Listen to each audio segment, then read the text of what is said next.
कुदरत के जो खजाने हैं उनको अगर बुरोए कार लाया जाए तो हम दुनिया के सफ़े अव्वल के ममालिक में हमारा शुमार हो सकता है। राइट, बिल्कुल तो सही फरमाया। ये कौम के लिए मैं खास तौर पे पूरी कौम को मैं मुबारकबाद देना चाहता हूँ। ये मवासलाती सैयारे की उन हमारे साइंसदानों और इंजीनियर्स को भी मुबारकबाद देंगे, दोस्त मुल्क चीन को मुबारकबाद देते हैं जिन्होंने ताउन किया और पाकिस्तान को इस अहम कामयाबी के हसूल के लिए सरखुरू किया। लेकिन इसके लिए हमें जो है अपनी सियासी चपकलिश जो है उसको खत्म करना होगा और ख़ास तौर पर जो नॉन इश्यूज़ हैं उनको इश्यूज़ बनाने वाली सियासत उसको छोड़ना होगा। उसी खबर की जानिब आते पहले अपनी लीड स्टोरी है। पंजाब असम्बली में कल हंगामा खेज इजलास हुआ। कहते हैं कि नए सूबे के लिए करारदाद एजेंडे में ना लाने पर पंजाब असम्बली में शदीद हंगामा, धक्के, गालियां। करारदादें आइन से मुतसादिम है, पेश करने की इजाज़त नहीं दी जा सकती। स्पीकर हाथापाई होते होते रह गई। ईमान मछली मंडी बना रहा, लेके रहेंगे जनूबी पंजाब, बिजली चोर के नारे। अपोजिशन को गद्दार कहने पर समीना खाबर ने अली नूर न्याजी को कागज़, फौजिया बहराम ने पेंसिल दे मारी। जवाब में अली हैदर ने गालियां दी।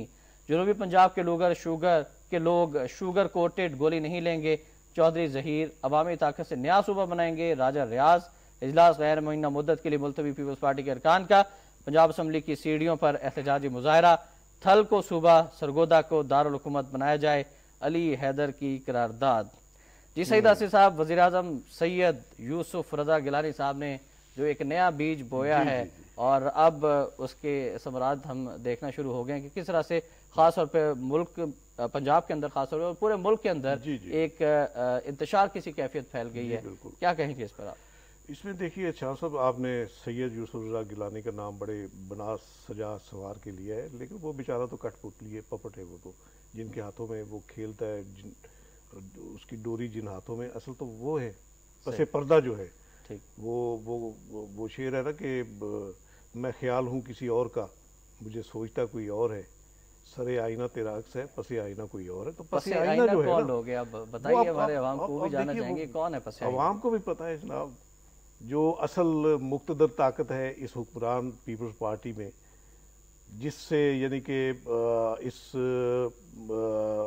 मुल्क के जो है तशख्खुस का बेड़ा गर्क हो रहा है, जिसकी वजह से, जिस सियासत की वजह से, मैं पर्सनैलिटी के चले जिक्र नहीं करता, तो उस जाहिर है ये जिस तरह इन्होंने एक माटो है कि अफरा तफरी पैदा किए रखो मुल्क में, ताकि जो असल इश्यूज़ हैं, जो असल मसाइल है अवाम के, उनकी तरफ ना किसी की तवज्जो जाए, ना कोई तहरीक की शक्ल बन पाए और हम मज़े से अपना जो इक़्तिदार का टेनूर है वो पूरा कर ले। असल मकसद पीछे ये है, कोई नीयत इनकी कोई ऐसी नहीं है कि कोई नया सूबा बनाना है या जिस तरह कराची में एक सहूलत देने के लिए, यानी एक आपका इत्तेहादी आपसे बिछड़ा तो उसको मजबूरी लाहक हुई जब कि आपने वापस लाना है उसे, तो फिर उसकी नाज बर्दारी या नखरे भी बर्दाश्त किए, ये सोचे बगैर कि इससे मुल्क की मुफाद को कोई धचका लगता है, मुल्क के मुफाद का कोई तहफ़्फ़ुज़ होता है या क्या है, ये सोचे बगैर उन्होंने वहाँ यानी पहले एक कमिश्नरी निज़ाम बहाल किया उन्होंने, और ये ऐलान किया कि ये हम बहाल इसलिए कर रहे हैं कि पिछले निज़ाम में जो मुशर्रफ का लाया वो बल्दियाती निज़ाम था, उसमें फ़लाँ खामी गिनवाई उन्होंने बाकायदा, ये कबाते भी हैं। और फिर उन्होंने ये भी क्लेम किया कि कमिश्नरी निज़ाम आएगा तो इससे लॉ एंड ऑर्डर की सिचुएशन जो है वो भी बेहतर हो जाएगी। अगर वाकई ऐसा था और यकीनन ऐसा होगा तो फिर किसी को खुश करने के लिए आप रिवर्स गियर क्यों लगा रहे हैं, उसे फिर उसका खात्मा क्यों कर रहे हैं उस निज़ाम का। तो ये सारे एक इनकी मुसलते मुफादात मजबूरी है, इनमें ये जकड़े हुए हैं। और ये जो ये नए सूबे वाला जो शोशा है, ये हम तो शुरू दिन से जब से इन्होंने ये आवाज़ उठाना शुरू की थी, हम तो पहले दिन से इस बुनियाद पर इसकी मुखालफत कर रहे हैं कि ये मुल्क को तकसीम करने की एक साजिश है। ये जो नए सूबों की बात हम कर रहे हैं, ये कोई मुल्क के फ़ायदे में नहीं। आप बेशक मुस्लिम लीग नून अगर इंतज़ामी बुनियादों पर वकालत करती है कि हम उसके हक़ में हैं, लेकिन इंतज़ामी बुनियादों पर भी नया सूबा कोई एक दो या ज़्यादा सूबे इस मुल्क में बनाना, यानी कि मुल्क के कौमी खजाने के साथ जो पहले ही लूटा हुआ है उसके साथ खेलने के मुतरादिफ है। इतना बोझ के हम मुतहम्मल हो ही नहीं सकते नए सूबों के जितने, यानी कि आप देखिए इस वक्त जो 4 सूबे 5 सूबे हैं अब तो खैर हाँ, तो उनके इंतजामी अखराजात पूरे नहीं हो पा रहे, कौमी खजाने को बट्टा लगा हुआ है। तो आप अगर जब नया सूबा बनाएंगे, बिलफर्ज महल आप एक जनूबी पंजाब में सरायकी सूबा बना लेते, तो आप देखिए एनएफसी अवार्ड जो है उसमें यानी कि जो वो तैयार होता है एनएफसी अवार्ड, वो सूबों के वसाइल से तैयार होता है। तो सरायकी सूबे के पास कौन से वसाइल है जो आप उसमें डालेंगे और फिर उसमें आप हिस्सा देंगे उसको सरायकी सूबे को। जाहिर है आप दूसरे सूबों के हिस्सों की कटौती करके उसे पालेंगे ना। तो ये तो जाहिर है एक स्टंट है, एक ड्रामा है, और मकसद सिर्फ ये है कि कौम को उलझाए रखो ऐसे मामलात पे, ऐसे इश्यूज में। हालांकि ये कोई इशू नहीं है, नॉन इशू को इशू बना के अगर आप सियासत करेंगे तो ये कोई मुल्क की खिदमत नहीं है। सही साहब, कुछ मजीद खबरें इसी वजह से मैं शामिल करना चाहूँगा, इस पर भी आपकी राय लेंगे। खबर नाज़रीन है कि सुन्नी तहरीक ANP जमात इस्लामी ने भी हड़ताल की हमायत कर दी। बल्दियाती निज़ाम कबूल नहीं, सिंधी वफाकी वुज़रा पीपल्स पार्टी और सिंध कौंसिल। प्रोपेगेंडा बंद किया जाए, सिंध की तकसीम का सोच भी नहीं सकता, ये कहना है सदर ममलिकत आसिफ अली जरदारी का। कहते हैं कि अवान सदर में इजलास, कमिश्नर निज़ाम वापस लाया जाए। अंदरून सिंध पीपल्स पार्टी की साख को धचका लगा, मुत्तहदा कराची में क़याम अमन के लिए ताउन नहीं कर रही, वफाकी वुज़रा की सदर से बातचीत। पूरे सिंध में एक ही बल्दियाती निज़ाम होगा, सदर ममलिकत। बहाली सिंध की तकसीम नहीं, कायम अली शाह सूरत हाल को कौमियत परस्त कैश करा रहे हैं। जुल्फ़िकार मिर्जा, सिंध कौंसिल के इजलास में इज़हार ख्याल किया गया। एक और खबर कि कौमी असम्बली में फाटा को भी अलग सूबा बनाने का मुतालबा कर दिया गया। कराची की सूरत हाल पर बहस के दौरान मुस्लिम लीग नून के हुकूमत के खिलाफ नारे, एतमाद में नहीं लिया जाता, किसी सूबे में जम नहीं होंगे। मनीर और रगजई बिजली की पैदावार और तकसीम का तरमीमी बिल मुत्तफिका तौर पर मंजूर कर लिया गया। फिर इसी से मिलती जुलती एक और खबर कि इंतखाबात के नतीजे में हंग पार्लियामेंट की तश्कील, पाकिस्तानी इस्टेब्लिशमेंट तयशुदा हिकमत अमली पर कारबंद, नए सूबों के लिए शुरू कराई जाने वाली बहस और सूबों की तकसीम के अमल को भी इन्हीं कोशिशों का शाखसाना करार दिया जा रहा है। बड़े सरमायादारों की सफबंदी भी शुरू कर दी गई। आइंदा इंतखाबात में हिस्सा लेने वाले उम्मीदवारों में से 30 ने बाकायदा याददाश्त पर दस्तखत कर रखे हैं। और वज़ीर आज़म पाकिस्तान सैयद यूसुफ रज़ा गिलानी का बयान है कि मुल्क को कायम रखना सबकी जिम्मेदारी है, कोई बुरी निगाह हमारे एटमी एहसासों तक नहीं पहुंच सकती। वज़ीर आज़म, कौम ने हर मुश्किल का मुकाबला किया, मसाइब का सामना करने के लिए सर जोड़ कर बैठना होगा, पाकिस्तान नहीं तो हमारी कोई हैसियत नहीं। कौमी असम्बली में इज़हार ख्याल। 3-4 खबरें सईद आसिफ साहब आपकी इजाज़त से मैंने डिस्कस की हैं। पहले हम बात कर रहे थे सिंध के अंदर, सिंध में जो कॉम्प्रस जमातें हैं उन्होंने शदीद एहतजाज किए। अब सुन्नी तहरीक ANP जमात इस्लामी ने भी जो हड़ताल करने जा रहे हैं सिंध के अंदर, उसकी हिमायत का ऐलान कर दिया। किस तरह से आप देखते हैं इस सूरत-ए-हाल को? सिर्फ ये कॉम्प्रस जमातें ही नहीं, जिस तरह ये कल वफाकी काबीना के इजलास के वाले से खबर आई कि 4 वुज़रा ने अपने तहफ़्फ़ुज़ात का इजहार किया, बाकायदा यानी कि उसको तनकीद का निशाना बनाया। जो पहले हम डिस्कस इस्तीफे का भी मुतालबा किया जा रहा है खुद उनकी अपनी पार्टी के अंदर से। जाहिर है ये आगे चल के देखिए, आगे देखिए होता है क्या इन्हें भुगतना पड़ता है पीपल पार्टी को। तो इसमें देखिए, जो हम बात कर रहे हैं कि नेशनल इंटरेस्ट की, अगर नेशनल इंटरेस्ट पेश नज़र हो तो फिर फैसले उसके तहत ही होने चाहिए। अगर सियासत में आप ज़ाती फ़ायदे की बात करेंगे तो फिर ऐसे ही मसाइल पैदा होते हैं जिससे आप फेस करना पड़ रहे हैं इनको। तो उसमें देखिए, अगरचे कहा जाता है कि कॉम्प्रस जमातों की कोई से नहीं अवाम में, यानी अगर वो इलेक्शन में हिस्सा लेती है तो उन्हें कोई सीट नहीं मिल पाती। लेकिन अगर ये सारी इस तरह एक इशू पे स्टैंड लेकर इकट्ठे होकर तहरीक की शक्ल में सामने आएंगे तो यकीनन ये एक ताकत की हैसियत से उभरेगी। और आप देखिए इसमें यानी कि एक हमदर्दी का अंसर जो है वो हुक्मरान पीपल्स पार्टी में भी है इनके लिए। इसी तरह हुकूमती जो इत्तेहादी ANP, वो बाकायदा उन्होंने मीटिंगें कर ली हैं कॉम्प्रस जमातों के साथ और उनकी तहरीक में शामिल होने का ऐलान कीजिए। यानी कि ये ऐसा कुछ सीधा मामला नहीं है कि आप इसे आसानी से हजम कर जाएंगे, खा भी जाएंगे आप इसे। इसी तरह आप ये जो सूबों की बात है, सूबों की जो मुझे यकीन है कि ये सूबा नहीं बनेगा, ना बन सकता, जिस तरह जावेद हाशमी ने कहा था। जो आईनी पोजीशन है इस वक्त, देखिए 18वीं आईनी तरमीम के तहत पहले करारदाद आएगी पार्लियामेंट में, पार्लियामेंट 2/3 अक्सरियत से यानी कोई नया सूबा बनाना है तो उसे मंजूर करेगी। फिर जहां सूबा बनना है वहां की सूबाई असम्बली में वो करारदाद आएगी। ये कल जो करारदादें स्पीकर राना इकबाल ने पेश नहीं होने दी, इसी जस्टिफिकेशन की वजह से पेश नहीं होने दी कि आइन का जो तकाजा है वो पूरा नहीं किया गया। पहले आप पार्लियामेंट से करारदाद मंजूर करके लाएं, फिर इधर लेकर आए, तो उसके बाद डिस्कस पेश हो सकती है। तो ये तो एक महज एक यानी कि आप एक पंडोरा बक्स जब खोल रहे हैं तो उसमें जो फाटा की पहले अब आवाज़, इससे पहले ANP का मुतालबा आया कि बलूचिस्तान में जो पश्तूनों का अलग सूबा बनाया जाए। इस तरह यानी कि पीपल्स पार्टी के अंदर से जो डिप्टी स्पीकर है कौमी असम्बली के कुंडी साहब, उन्होंने वार्निंग दी बाकायदा कि आप सराइकी सूबा बनाएंगे और उसमें DI खां को शामिल नहीं करेंगे। सही। तो वो तो कहता है कि हम तहरीक की सूरत में हम सामने आए। और ये एक ऐसा मौका था कि मुल्क जब मसाइल के शिकार है, मुल्क को मुत्तहिद रखा जाए, मुल्क के मसाइल के लिए मिलजुल कर काम किया जाए। असल बात जो मैंने पहले अर्ज किया ना कि असल बात ये है कि असल इश्यूज से तवज्जो हटाना चाहते हैं। असल इश्यूज लॉ एंड ऑर्डर के हैं, महंगाई के हैं, गुर्बत के हैं, बेरोजगारी के हैं, लोड शेडिंग के हैं। उन मसाइल के हल की तरफ तो आप आते नहीं। मईशत आप देखिए, जाहिर मैशत का बेड़ा गर्क जब बदअमनी इंतहाक होगी, सोच रहे हैं कि 2 रुपए यूनिट बढ़ा दी जाए, जब कराची में रोजाना 8-10 लाशें गिर रही होंगी, वहाँ कारोबार तबाह होगा, तो उसके असर जाहिर मुल्क की मैशत पर भी पड़ेगी। आप पहले ये इन मामलात को टेकअप करें, अपनी रेट जो है वो मजबूत बनाएं, अमन व अमान बेहतर करें और लोगों को जो शिकंजे में कसे हुए, महंगाई के शिकंजे में, लोड शेडिंग का जो अजाब है, इससे निजात दिलाएं। यही आगे चल के अगर आपने इंतखाबात में अपने लिए कोई कामयाबी हासिल करनी है तो यही मामलात है जिनको टैकल करके और तय करके और उनके अवाम के मसाइल हल करके आप उनकी कोई हमदर्दियाँ हासिल कर सकेंगे, वरना तो अच्छा एक मुख्तसर सवाल, क्या आप समझते हैं कि पीपल्स पार्टी ने ये जो फैसले किए हैं, बाज़ का शर्जील में साहब ने कहा कि हमारी गलती भी थी और सिंधी कॉन्फ्रेंस जिस तरह से एहतजाज कर रहे हैं, क्या पीपल्स पार्टी का वोट बैंक मुतासिर होगा सिंध में इससे? 100% मुतासर हो रहा है जनाब। वही मैं अर्ज करने लगा था कि आजकल मैं TV टॉक शोज में भी देख रहा हूँ, लोगों के तासरात जो सामने आते हैं ना, वो तो यही कहते हैं कि बस ये आखिरी है, अगर ये हमारे मसाइल हल करने की तरफ नहीं आते तो हम इनको क्यों अपने सर का ताज बनाकर साहब का भी बयान आ गया कि पीपल्स पार्टी ने सिंध कार्ड में सुराख कर लिया खुद ही। हाँ, उनका आ गया।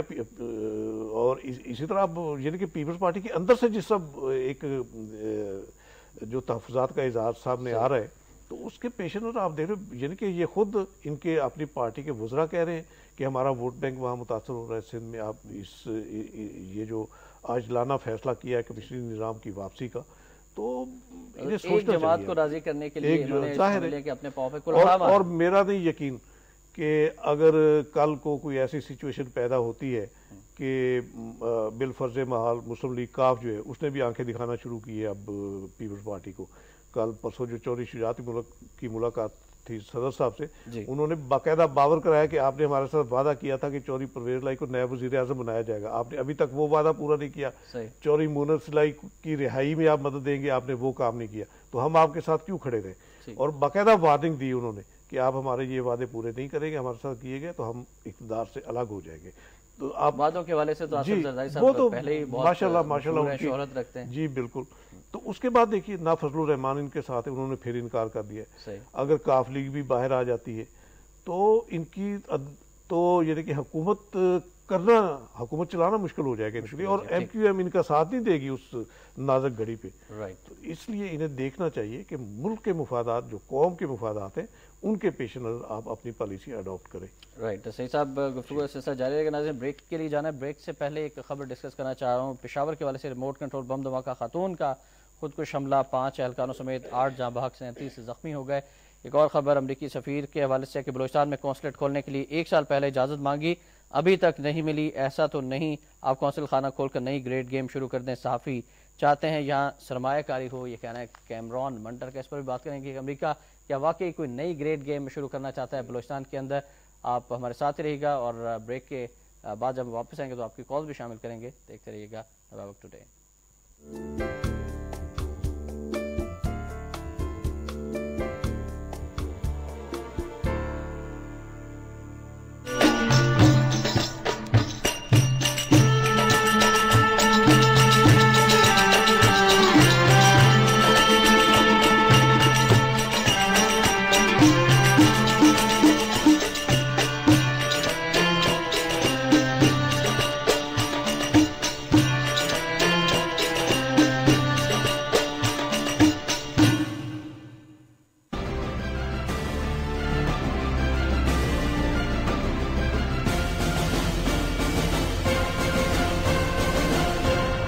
मीरपुर खास में मकान की छत गिरने से 6 अफराद जाँ बहक हो गए।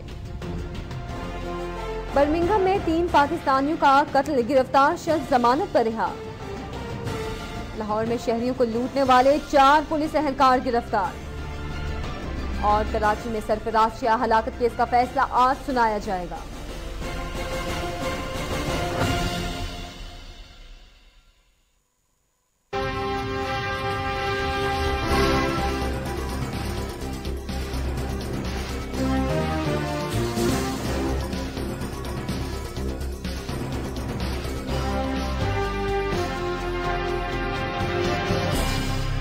वक्त के साथ रहिए।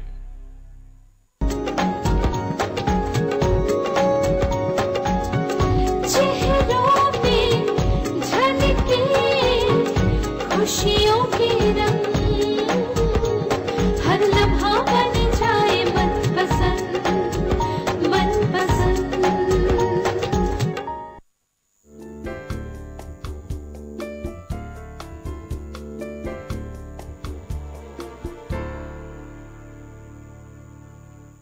वक्त टुडे में मैं फिर आपको खुशामदीद कहते हैं नाज़रीन। हमारा नंबर है 0423631269। कॉल कीजिए और आप सईद आसिफ साहब से बात भी कर सकते हैं। सईद साहब, आपकी इजाज़त से हम पहले कॉलर शामिल करना चाहेंगे। औरंगजेब साहब हैं मियाँ वाली से। अस्सलाम वालेकुम जी। अस्सलाम वालेकुम जी, मैं सईद से सलाम करता हूँ। जी वालेकुम अस्सलाम औरंगजेब साहब। 2 मेरे आम हैं, एक कालाबाग की और एक ये जो सेटेलाइट का हुआ है। इसमें पहली बात ये है कि कालाबाग डैम में पिछले दिन एक सेमिनार हुआ तो उसकी कॉपी भी हमने भेजी आपको। उसमें यहाँ सराकी इलाके का मेन मसला है कालाबाग डैम, क्योंकि तमाम नहरें अगर पीपल्स पार्टी सिंसियर है और वहाँ भी मुतालबा यही था कि हमें कालाबाग डैम बना के दें। इसमें जो है कालाबाग अगर पीपल्स पार्टी और दूसरा अब ये इलेक्शन आ रहे हैं, इन्हें बिल्कुल ज़ाहिर कर देना चाहिए कि इन्होंने इंडियन लॉबी से जरदारी साहब ने सौदा किया हुआ था कालाबाग नाम बनाने का। ये पंजाब कहाँ का खैर खा आ गया या सराकी इलाके का ये वोट।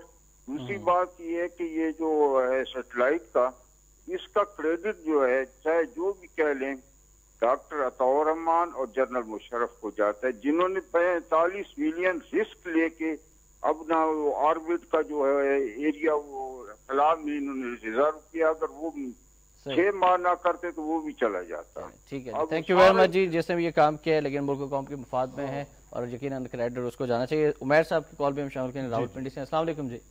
वालेकुम सलाम। आप दोनों भाइयों को मेरी तरफ से भी अस्सलाम वालेकुम। मैं ये कहना चाहता हूँ कि जो भी मसले डिस्कस हो रहे हैं, जब तक ये अवाम जो है ये अपना ज़हन नहीं बदलेगी उस वक्त तक कुछ भी नहीं होगा। ये पार्टियां अवाम से मैं कहता हूँ तुम्हें कुछ भी नहीं देंगी। जब भी मारा जाएगा गरीब और उसकी औलाद मारी जाएगी, वो बम धमाका हो या फसादात हो, अमीर नहीं मारे जाते। आप इनको छोड़कर पाकिस्तानी परचम अगर उठा लेंगे, पार्टियों के परचम छोड़कर, तो यकीन करें सारे मसले हल हो जाएंगे। ठीक है उमर साहब, थैंक यू वेरी मच। जहन बदलना होंगे। एक और कॉलर हम शामिल करें सर आपकी इजाज़त से। सजाद साहब हैं। अस्सलाम वालेकुम जी। वालेकुम सलाम। मैं बवलपुर से बात कर रहा हूँ। आप ज्यादा कॉल है पिंडी या कराची की, 6 आदमी के वहाँ एक मुस्तफा और 2 औरतें। ऐसा नहीं, ये जुल्म ना करें ना, आप सबके कॉल लें। ऐसा नहीं करेंगे। रोजाना इनका कॉल आती है, हम उसको ट्रीट करते हैं इसी तरह से। जी फरमाइएगा सजाद साहब, क्या कहना चाहिए? ये जो सूबा भावलपुर है, ये इसलिए मुस्लिम लीग वाले नहीं बनाना चाहते कि वो हमारा हक खाते हैं, इसलिए कि उनके पैसे बंद हो जाएंगे। क्या भावलपुर का मुआहदा नहीं है कि भावलपुर बहाल किया जाएगा सुबह? तो नहीं करते तो ये जुल्म है ना।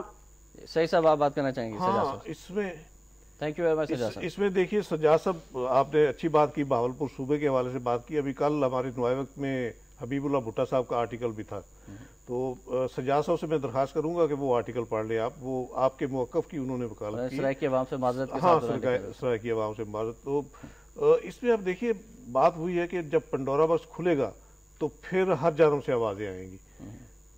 होना कुछ नहीं है, सूबा बनना कुछ नहीं है, एक बेकार बहस मुबासे में कौम को उलझा दिया गया। सही। और हम तो यानी कि पहले दिन से कहते रहे कि अगर सूबा बनना है, कोई इंतजामी ज़रूरत के तहत बनना है, तो वो बहावलपुर का पहला राइट है। हम इनके मौक़िफ़ के साथ हैं। लेकिन बात यह है कि इखलास कितना है हुक्मरानों में, वो सूबा बनाने में मुखलस हैं भी या मैं सियासत ही कर रहे हैं। तो इसमें सजाद साहब को सोचना चाहिए कि आगे अब इलेक्शन आ रहे हैं, उसमें आप माटो बनाएं किनको आपने इलेक्ट करना है, अपने प्रोग्राम के तहत आप देखें कि कौन पार्टी आपके प्रोग्राम को प्रमोट कर सकती है, आगे लेकर चल सकती है।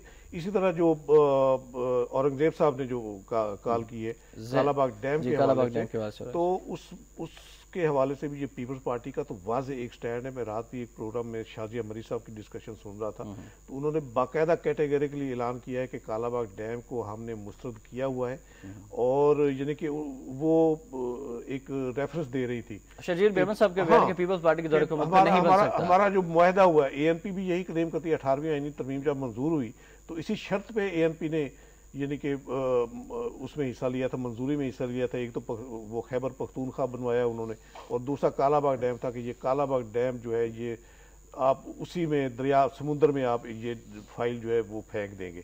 तो उसी की बेस पे पीपल्स पार्टी जो है जब तक इक़्तिदार में है, सही, इसके हाथों कालाबाग डैम बनने की कोई तवक्को नहीं की जा सकती।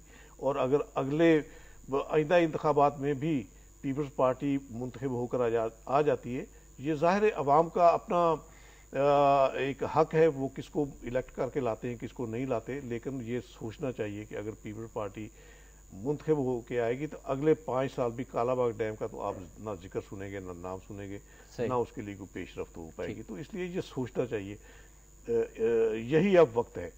अब यानी कि इलेक्शन प्रोसेस शुरू होने वाला, यही वक्त है माइंड मेकअप करने का कि आपने अपने हुक्मरानों के लिए किसका इंतखाब करना है, कौन मुल्क के लिए सूदमंद हो सकता है, कौन आपके मसाइल हल करने के बिल्कुल सही फरमाया आपके लिए फायदेमंद हो। राइट, साहब एक और कॉलर शामिल करें। शाहिद साहब हैं लाहौर से। अस्सलाम वालेकुम। अस्सलाम वालेकुम जी। सर गुजारिश ये है कि अब ये जो इनके इक़्तिदार का जो चिराग है वो तो बुझने वाला है पीपल्स पार्टी का, और ऐसे मौका पर ये लोग जो है ना वो लिसानी तासुबात की आग भड़का रहे हैं पूरे मुल्क में, और खास तौर पर पंजाब इनका टारगेट है। तो लिसानी फसादात तो भुट्टो साहब के दौर में भी हुए थे सिंध के अंदर, तो अब ये फिर नए सिरे से यही आग भड़का रहे हैं। और ऐसे मौके पर पंजाब के जो अवाम है खास तौर पर, और पूरे मुल्क के अवाम को बिलअमूम सियासी बेदार मगजी का सबूत देना होगा, वरना ये पीपल्स पार्टी न जाने और क्या कर गुजरेगी। Right, thank you very much जी शाहिद साहब। और एक खबर भी है कि पीपल्स पार्टी पंजाब की पार्लिमानी पार्टी का नए सूबों की भरपूर हिमायत का फैसला। ईद के बाद रहीम यार खान से तहरीक का आगाज करेंगे, राजा रियाज साहब ने ऐलान कर दिया। ऐसी फुलझड़ियां छोड़ते रहते हैं वो। ठीक, तो अब आप शौक पूरा करें जी, तहरीक चलाने का शौक पूरा करें, लेकिन कोई इखलास का भी तो अमली मुजाहरा होना चाहिए ना कि आप इस काज के साथ मुखलस भी हैं, या महज लोगों की हमदर्दियां हासिल करने के लिए वोट लेने की खातिर ये आप एक सियासी नारा लगा रहे हैं। सही, तो ये वो जिस समय पहले अर्ज कर रहा था कि जो आईनी पोजीशन है, कोई सूबा बनेगा तो उस आईनी पोजीशन की बुनियाद पे बनेगा ना। पहले आप वो तकाजे तो पूरे करें, फिर आप तहरीक चलाने की बात करें। अच्छा, कल पेशावर में जो अफसोसनाक वाकया पेश है, रिमोट कंट्रोल बम धमाका हुआ, उसके बाद खातून का खुदकुश हमला हुआ, 5 एहलकार समेत 8 अफराद जहाँ बाक हो गए। इस पर आप क्या कहना चाहेंगे? वही पेशावर है जहाँ पर अमरीकी कौंसलेट्स को जाने से रोका गया है, और फिर आप कैमरॉन मट्टल बलोचिस्तान में भी अपना कौंसल खाना खोलने के लिए बात कर रहे हैं बार बार। रमजानुल मुबारक के मुकद्दस महीने में ये बम धमाका, इसको आप किस तरह से देखते हैं?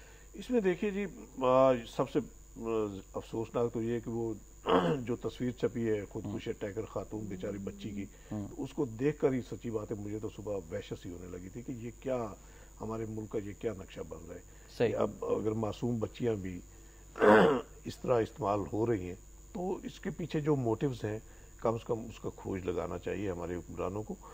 तो इसमें अब जिस तरह आपने कहा कि जिस तरह वो सफारतकारों को रोका गया, तो वो एडिशनल चीफ सेक्रेटरी फाटा का स्टेटमेंट भी आया था कि जब से ये पाबंदियां लगी हैं, यानी अमरीकियों के आज़ादाना घूमने फिरने पर वो उनको कंट्रोल किया गया एनओसी के साथ इस्लामाबाद और पेशावर में, तब से ये दहशतगर्दी की वारदातें कम हो गई हैं, रुक गई हैं तकरीबन, खुदकुश अटैक्स भी। लेकिन ये अफसोसनाक बात है कि कल ये अटैक हुआ पेशावर में, तो असर नौ इन्हें जायजा लेना चाहिए कि पसे पर्दा क्या मुहर्रिकात हैं। अब उसकी आपने मिंटर साहब की बात की है, तो उसका तो एक वाज़ेह एजेंडा है। जिस तरह ग्रेट गेम तो डेफिनेट है, जिस तरह उन्होंने बलूचिस्तान में बैठकर उन्होंने आज़ादाना मुलाकातें उन अनासर से की जो हमारी मुल्क की सलामती और यकजहती के खिलाफ एक किस्म की उन्होंने तहरीक शुरू की हुई है, और बाकायदा नारे लगाते अपनी आज़ादी के नारे। अगर उनको वहाँ बैठ के ये प्रोमोट कर रहे हैं तो आप खुद अंदाजा लगा लें कि क्या एजेंडा है उनका। और अगर परसों खाना वो बलूचिस्तान में वो लोग आ गए हैं जिन स्पेशल फोर्सेस के लोग हैं, पाकिस्तान के एटमी प्रोग्राम के हवाले से CIA और पेंटागन का जो मुकदमा बना गया, फिर ऐसे लोगों को अमेरिकी सफारतखाने में भेजा जा रहा है। और इस मामले पे भी तनाज़ा चल रहा है, कुछ इस हवाले से फरमाइएगा। अब देखिए ना, जिस तरह ये यानी कि एक प्रोपेगेंडा करते हैं कि पाकिस्तान के एटमी हथियार जो हैं वो दहशतगर्दों के हाथ लगने का अंदेशा है, पहले तो ये सिर्फ इस हद तक प्रोपेगेंडा करते थे। अब जो अमेरिकन CIA और पेंटागन की जो एक खुफिया रिपोर्ट सामने आई है कल परसों, उसके तहत इन्होंने पूरी पाक फौज को पर मलबा डालना शुरू कर दिया कि इसमें जो है फौजी जवानों और अफसरों की अक्सरियत जो है वो जहनी मिलान रखती है। सही। तो उसकी वजह से जो है ना दहशतगर्दों को सहूलत मिल सकती है। तो ये एक महज जो है ना एक प्रोपेगेंडा है, नहीं प्रोपेगेंडा नहीं, एक पूरी इसके पीछे प्लानिंग है, हिकमत अमली है, और उसके तहत ये पहुंचना चाहते हैं हमारी एटमी तंसीबात तक। शुरू दिन से इनका यही मंसूबा है। सर यहाँ पे इंटरप्ट करूंगा, मेरे साथ काफी देर से दो कॉलर्स हैं। मंजूर साहब हैं बुरेवाला से, पहले इनकी कॉल शामिल करते हैं। अस्सलाम वालेकुम जी। अस्सलाम वालेकुम। वालेकुम अस्सलाम जी मंजूर साहब फरमाइएगा, क्या कहना चाहेंगे आप? सर मैं बिजली के हवाले से बात करना चाहता हूँ कि ये गवर्नमेंट से अगर खुद नहीं बनती तो कम से कम ये सोलर एनर्जी पे अवाम को सब्सिडी दे दें, ताकि जो साहिब हैसियत है वो सोलर एनर्जी से लाइट हासिल कर सके, ताकि जो नहीं गरीब आदमी अफोर्ड कर सकता है या इंडस्ट्री के लिए तो लाइट बच जाएगी। ये अपनी चोरी चकारी में ही लगे हुए हैं, कम से कम इस पे सब्सिडी दे के अपना टैक्स खत्म कर दें। सिर्फ गवर्नमेंट अपना मंजूर साहब अभी हम बात करते हैं सोलर एनर्जी के बारे से। सलीम साहब की कॉल शामिल करेंगे सियालकोट से। अस्सलाम वालेकुम। सियालकोट से सलीम शर्वानी बात कर रहा हूँ। जी सलीम साहब, बात है कि हमारे मुल्क के हालात कभी ठीक नहीं हो सकते। वजह ये है कि हमने अपने जो लोगों के, अपने दुश्मन मालिक के जो मसाइल हैं अपने सर पे ले लिए हैं और अपने वसाइल उनको दे दिए हैं। तो इन हालात में हमारा पाकिस्तान तरक्की की राह पे नहीं चल सकता। दूसरी बात मैं ये कर रहा हूँ कि अभी बात हो रही थी कि कालाबाग डैम, सर बात हमें पानी की जरूरत है इमरजेंसी। चाइना और अमेरिका इतना बड़ा तरक्की याफ्ता ममालिक है, उनके पास 3 साल के जखायर हैं पानी के, जबकि हमारे पास सिर्फ 3 माह के हैं। तो हमें इमरजेंसी पानी चाहिए। अगर आज हम कालाबाग डैम की कंस्ट्रक्शन शुरू करते हैं तो हमें 12 से लेकर 14 साल तक अरसा चाहिए, लेकिन इस दौरान में अगर हमारे पानी के क्राइसिस ज्यादा खराब होगा तो हमारा क्या बनेगा? हमें इस तरह तवज्जो देना चाहिए। बहुत शुक्रिया। अस्सलाम वालेकुम। Thank you very much Salim साहब। जी दोनों कॉलर्स के वास्ते क्या कहें? पहले सोलर एनर्जी के वाले से कॉलर ने वो तो पहले भी हम डिस्कस कर रहे थे, वो थरकोल के हवाले से डॉक्टर समर मुबारक बंद जिस तरह वो एक दर्दमंदी के साथ एक एफर्ट कर रहे हैं और उन्होंने यानी कि एक कौम को एक खुशखबरी भी सुनाई कि अगर ये प्रोजेक्ट कंप्लीट हो जाए तो अगले 50 साल तक, बल्कि 5 नस्लों तक वो कहते हैं कि हम खुद कफील रहेंगे तवानाई में और कभी हमें बुहरान का सामना नहीं करना। सर आपको रोकना चाहूँगा, जनूबी कोरिया से हमारे साथ कॉलर हैं इरशाद साहब। अस्सलाम वालेकुम जी। जल्दी जी फरमाइएगा इरशाद साहब, क्या कहना चाहेंगे आप? जी मैं हुकूमत से ये कहना चाहता हूँ कि हमारी हुकूमत जो सी सोई हुई है, इसको अब जागना होगा, ऐसे काम नहीं चलेगा। अगर नहीं है तो किसी और को दे दें इक़्तिदार, नहीं चलाना। थैंक यू वेरी मच जी। उनके जज्बात है जी, जाहिर बाहर बैठे मुल्क से बाहर बैठे हमारे पाकिस्तानी भाइयों के जो जज्बात हैं मैं वो सुनकर आया हूँ। इत्तेफाक से मैं एक हफ्ता मैंने स्टे किया है, तो वहाँ जो जज्बात मैं सुन के आया हूँ पाकिस्तानियों के जिस फिक्र के साथ, जिस यानी कि दर्दमंदी के साथ वो पाकिस्तान के बारे में डिस्कस करते हैं और फिक्रमंद रहते हैं कि अल्लाह करे कि पाकिस्तान के मसाइल बेहतर हों। मैं तो कहता हूँ कि किसी हम वतन को मुल्क से बाहर जाने की ज़रूरत ही महसूस ना हो अगर हमारे मुल्क में सारे वसाइल मौजूद हों। तो ये वाकई ये जनूबी कोरिया से हमारे कॉलर भाई थे, तो ये भी किसी मजबूरी के तहत गए होंगे ना।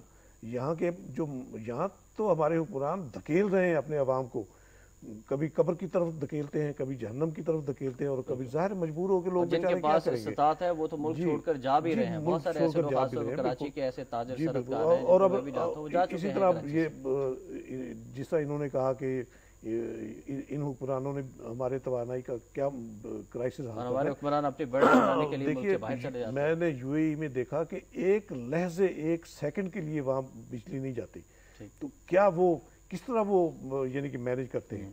आप किसी के आप चाइना के तजुर्बे से फ़ायदा ले सकते हैं, उनकी मुआवनत हासिल कर सकते हैं। आप खुद अगर इतनी कैपेबिलिटी आप में नहीं है, और कैपेबिलिटी है भी, मैं ये सिर्फ नीयत की खराबी होती है।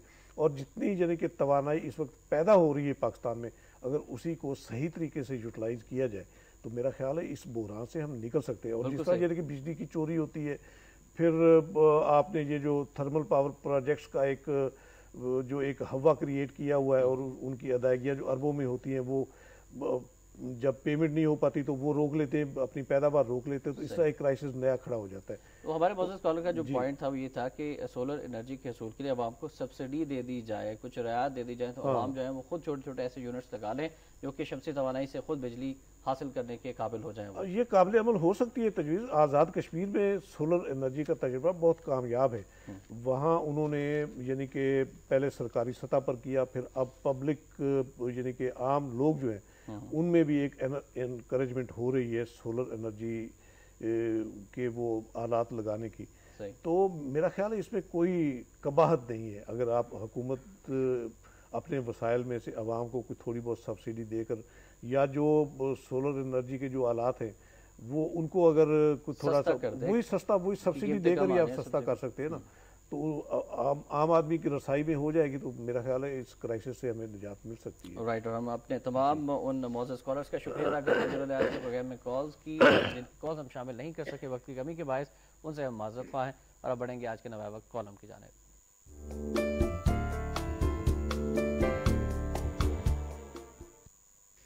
आज का कॉलम फ़िक्र ख्याल lieutenant general retired Abdul Qayyum साहब का कॉलम हमने मुंतखब किया है। इन्होंने लिखा है कि अफगानिस्तान से अमरीकी इनखला एक हकीकत या अफसाना। लिखते हैं कि इस बात में अब जर्रा बराबर भी शक नहीं रहा कि इराक पर अमरीकी अलगार का मकसद इराक के फर्जी तबाकुन बड़े हथियारों WMD को तल्फ करना था, और ना ही अफगानिस्तान पर हमले का मुद्दा सिर्फ उसामा बिन लादेन को मारना या 1.5 लाख फौज इस्तेमाल करके अलकायदा के तकरीबन 150 लोगों को सफ़ाए हस्ती से मिटाना था। चूँकि इराक में तो सिरे से WMD थे ही नहीं, जिसका हो नहीं सकता कि अमेरिका को पहले से बखूबी इल्म ना हो। जहां तक अफगानिस्तान की जंग का ताल्लुक है तो इसका हदफ अगर उसामा था भी तो वो मर गया है, फिर जंग खत्म हो जानी चाहिए। इस पर मजीद बात करेंगे lieutenant general retired Abdul Qayyum साहब से, जो कि हमारे टेलीफोन लाइन पर हैं। जनरल साहब अस्सलाम वालेकुम। जी वालेकुम अस्सलाम। जी सर, आपसे जानना चाहेंगे कि अफगानिस्तान से अमरीकी इनखला एक हकीकत या अफसाना के उन्वान से आपने कॉलम आज लिखा है। बताइएगा कि अब क्या अमेरिका के मकासद पूरे नहीं हो गए? उसामा बिन लादेन तो उनके बकौल मारा जा चुका है, तो फिर अब इनका क्या मानी रखता है अफगानिस्तान में और इस खित्ते में? देखिए, इस पे बहुत से जो इवन वेस्टर्न एनालिस्ट भी हैं और यहाँ पाकिस्तान में भी लोगों ने ये लिखा था कि ये मुद्दा उसामा बिन लादेन या ये वार एंड टेरर का मकसद ये नहीं है जो कि जाहिर किया गया है। इसका मकसद एक्चुअली ये एनर्जी की जंगें हैं, और उनके लिए इनको एक्सेस चाहिए सेंट्रल एशियन रिपब्लिक्स या मिडल ईस्ट में। ये गल्फ वार्स भी इसलिए नहीं कि इराक के लोगों को कोई जमहूरियत दिलानी थी या उनको हकूक दिलाने थे, ना अफगानिस्तान के अंदर आके इन्होंने कोई लोगों को हकूक, तो वो जब तक पूरे नहीं होते। देखिए, इराक के अंदर तो उन्होंने वहां अपना कब्जा कर लिया, अभी 50,000 बंदा है जो कि वो ट्रेनर्स के अंडर है।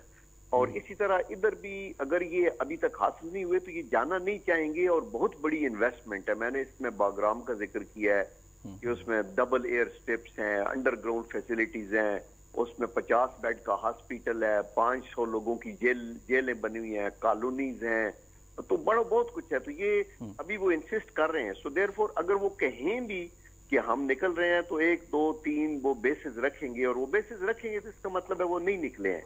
तो मैं ये कह रहा था कि ये हमें खुशफहमी में नहीं रहना चाहिए कि जब तक के हालात बहुत ही ज्यादा उन्हें मजबूर नहीं करेंगे वो खाली तो नहीं करके जाएंगे। अच्छा सर, आपने इस कॉलम में लिखा है कि अमरीकी सफारत खाना भी तकरीबन एक फौजी अड्डा ही है जो पूरे मुल्क में रेमंड डेविड जैसे जासूसों को और इसके जाल को कंट्रोल करता है। आप क्या समझते हैं कि अब जो मामलात पाकिस्तान के और अमेरिका के चल रहे हैं और वीज़ों के हवाले से मामलात भी हैं, फिर कल की हमारे नए वक्त की खबर ये थी कि अफगानिस्तान के अंदर उनके स्पेशल फोर्सेस के ऐसे लोग आ गए हैं जो कि जिनका मकसद ये है कि सफारतकारों के रूप में पाकिस्तान आया जाए और फिर वो पाकिस्तान के एटमी सासों तक पहुंचने की कोशिश कर रहे हैं। तो कुछ इस हवाले से फरमाएगा कि CIA और ISI के मामलात किस नहज पर हैं? देखिए, गलतफहमियां तो डेफिनेटली पहले भी थी और ज्यादा सीरियस होगी जब रेमंड डेविस का वो पकड़ा गया रेड हैंडेड। और आप देखिए कितना बड़ा जुर्म उसने किया, 2-3 बंदे कत्ल कर दिए और सफारती लिबास के अंदर और वो गाड़ी। तो इसलिए हालात खराब हैं। फिर ये इनकी यहाँ एम्बेसी आप देख लें कितने बड़े एरिया में, ये दुनिया की तकरीबन सबसे बड़ी एम्बेसीज के अंदर है। और फिर एम्बेसीज के अलावा जो पूरे इस्लामाबाद के अंदर इनके पास सैकड़ों घर हैं, पेशावर में है, तो इनका एक जाल तो है। और ये और हमें साथ ये कॉन्फिडेंस में नहीं लेना चाहते, जैसे इन्होंने 2 मई में एबटाबाद में जो कुछ किया आपने देख लिया कि पाकिस्तान की हुकूमत, अफवाज पाकिस्तान, हमें पूरी दुनिया में तजलील कराई, सब कुछ स्पोर्ट्स लेने के बावजूद। तो I think over a period of time Pakistan के इंटरेस्ट में तो है कि इनके साथ अननेसेसरीली सींग ना अड़ाए और इनके साथ होके तो इस मुसीबत से जान छुड़ाए। लेकिन इनको समझ नहीं आती जब ये अपनी शिकस्त देखते हैं काबुल के अंदर। अभी जो इनका ये शनूक हेलीकॉप्टर गिरा और 38, ये सबसे बड़ा लॉस था पिछले 10 सालों में। और इन्होंने अपनी डोमेस्टिक पब्लिक को भी बताना होता है, आगे इलेक्शन आने वाले हैं, तो ये थोड़ी जान बचाते हैं, फिर एक मुसीबत पड़ती है, उसका फिर गुस्सा सारा ये पाकिस्तान पे निकालते हैं। तो अल्लाह करे हमारे लोग कामयाब हों। मालूम को हम भी एग्जर्ट नहीं कर रहे, फॉरेन पॉलिसी भी हमारी ढीली है, फॉरेन ऑफिस में भी कोई बंदा नहीं है, अभी एक आध बच्ची बिठाई है उन्होंने जिससे काम नहीं चलेगा। तो इसलिए हमें भी अपनी एफर्ट करनी है। तो अभी तक ये ताल्लुकात उस तरह तो नहीं है जैसे होने चाहिए। बहुत शुक्रिया आपके lieutenant general retired Abdul Qayyum साहब। और नाज़रीन ज़रूर पढ़िएगा, बहुत अहमियत का हामिल कॉलम है। और अब बढ़ेंगे आज के नवाए वक्त इदारे की जानिब।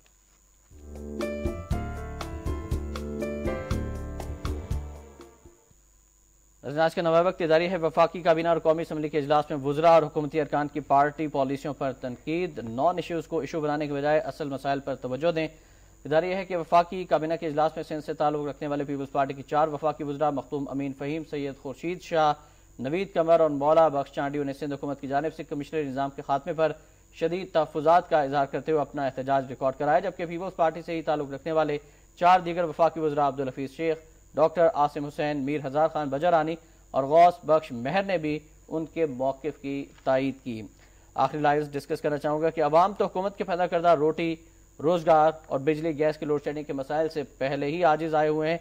जबकि कराची समेत मुल्क के अमन अमान की बदतर होने वाली मजबूरी सूरत हाल ने भी अवाम का जीना दो भर कर रखा है, जिन्हें कहीं पर भी जान और माल का तहफ़्फ़ुज़ हासिल नहीं है। जबकि महंगाई की अफरीत ने भी अवाम की गर्दनें दबोच रखती हैं। इस सूरत हाल में हुक्मरान पीपल्स पार्टी अवाम के मसाइल के हल की जानिब तवज्जो देने के बजाय महज अपने इक़्तिदार के तहफ़्फ़ुज़ और बका की खातिर कभी सिंध में कमिश्नरी निज़ाम लाकर ख़त्म करेगी और कभी पंजाब में सराइकी सूबे का शोशा छोड़कर सियासी माहौल मगतर करेगी, तो अवाम यही समझे कि ये सारी सियासी ड्रामेबाजी उनके मसाइल से तवज्जो हटाने के लिए की जा रही है। इस पर हम सईद आसिफ साहब से उनकी राय लेंगे। हम पहले भी डिस्कस कर चुके हैं, यही सारी बातें हम पहले डिस्कस कर भी चुके हैं। और इस वक्त जो सियासी मंजरनामे पे जो अफरा तफरी नज़र आ रही है, जिसका कल पंजाब असम्बली में हुआ और जिसका वफाकी काबीना में फेस करना पड़ा इन्हें, और फिर कौमी असम्बली में जिसका हुक्मरान पीपल्स पार्टी को फेस करना पड़ा, तो अब जाहिर है ये ऐसे मामलात नहीं है कि अवाम खामोश होकर बैठ जाएंगे।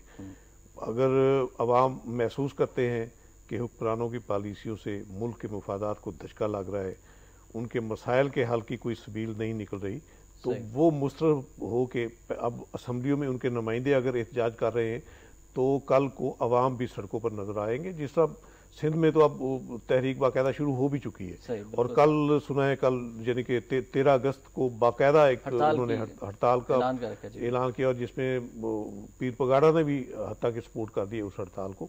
तो ये बहुत मुश्किल चने हैं जो हुक्मरान पीपल्स पार्टी को चबाना पड़ेंगे, उसकी नाकिस हिकमत अमलियों की वजह से, उसकी मुफाद परस्ताना पॉलिसियों की वजह से। अच्छा सर, ये तो हो गया पाकिस्तान के मसाइल की वजह से। अब हम शजरा की बात करेंगे। मंटर से मुलाकात जनरल कियानी का जुर्रतमंदाना मौके, फिर जो column lieutenant general retired Abdul Qayyum साहब का था, इस पर भी कुछ आपकी राय लेना चाहेंगे कि मंटर ने जनरल कियानी पर दबाव डालने की कोशिश की कि ऑपरेशन किया जाए, फिर हमारे जो सफारती एहलकार है उनको वीजे दिए जाए, उनकी रोक टोक ना की जाए, इस पर आप क्या कहेंगे? इसमें देखिए जी, ये खबर भी आई थी कि कोई सफारत जो अमेरिका वीजे दिलवाना चाहता था, जिनको पाकिस्तान ने इनकार किया, वो अस्करी क़यादतों के दबाव पे इनकार किया। तो ये बहुत अच्छा एक यानी कि एक हौसला अफजा जो फिजा नजर आती है, वो अस्करी क़यादतों की तरफ से नजर आती है, वरना घुटने तो हमारे हुक्मरानों ने टेके हुए। तो इसमें जो जिस तरह हम पहले डिस्कस कर रहे थे बलूचिस्तान के हवाले से कि मंटर साहब ने वहाँ जाके जो अपनी एक्टिविटीज़ दिखाई वो किसी सफारती अदब आदाब के खाते में नहीं आती। किसी सफ़ीर का ये मनसब ये तकाजा नहीं होता कि वो इस तरह खुलेआम जाके मुल्क दुश्मन यानी कि जिस मुल्क में रहता है उस मुल्क के दुश्मनों के साथ जाके उनकी सरपरस्ती करे, उन्हें हल्लाशेरी दे।